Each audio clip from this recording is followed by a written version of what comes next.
शिंदे सेनेत प्रवेश केल्यापासून आपल्या वादग्रस्त विधानांमुळे चर्चेत आलेले शिवसेनेचे खासदार संजय दिना पाटील यांनी आता दिलगिरी व्यक्त केली आहे।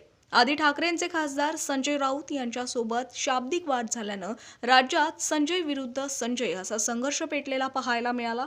मात्र यानंतर संजय पाटलांनी थेट पत्रकारांना धमकावल्याचं उघडकीस आलं।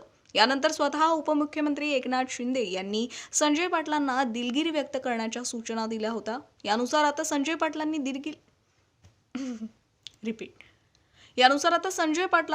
व्यक्त केली आहे। पाहूया। नमस्कार, जय महाराष्ट्र। जो प्रकार माझ्यात आणि पत्रकारांमध्ये हा झालेला आहे त्याच्यासाठी मी मनापासून दिलगिरी व्यक्त करतो आणि हा प्रकार का घडला हे जरा आपल्याला सांगू इच्छितो।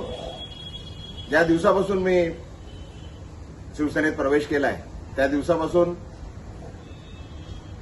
एकदम वाईट शब्दात आणि शिव्यागाळ करून मला जे अपमान करत होते तरी पण मी सर्व अपमान सहन केले। तरी सुद्धा आज सकाळी परत एक पत्रकार मित्र आले होते। मी त्यांना हात जोडून विनंती केली की बाबा याबद्दल आपण कुठलंही मला विचारू नका। जे मला काय बोलायचं होतं ते मी सर्व बोलून झालेलं आहे। आता कृपा करून काय बोलू नका। मी हात जोडून त्यांना विनंती केली। वारंवार मी सांगत आलेलो आहे का बाबा हे सर्व प्रकार हा माझा आहे। मला आपण जे शिव्या देतात आहे ठीक आहे, पण माझ्या परिवाराला, माझ्या मुलीला, माझ्या पत्नीला, माझ्या वडिलांना, माझ्या परिवाराला आपण जे वाईट बोलताय, शिव्या देतात आहे त्यापासून त्यांना जरा लांब ठेवा असं मी त्यांना वारंवार विनंती करत आलोय। तरी सुद्धा आज सकाळी पण पुन्हा एकदा माझ्या पत्नीबद्दल, माझ्या वडिलांबद्दल वाईट शब्द, वाईट गोष्टी सांगण्यात आल्या, खोट्या गोष्टी सांगण्यात आल्या आणि तरी ते पत्रकार त्याच गोष्टी परत विचारण्याकरता आल्या।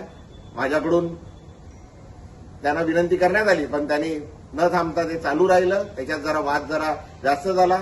माझ्याकडून चुकीने काहीतरी अपशब्द निघाले।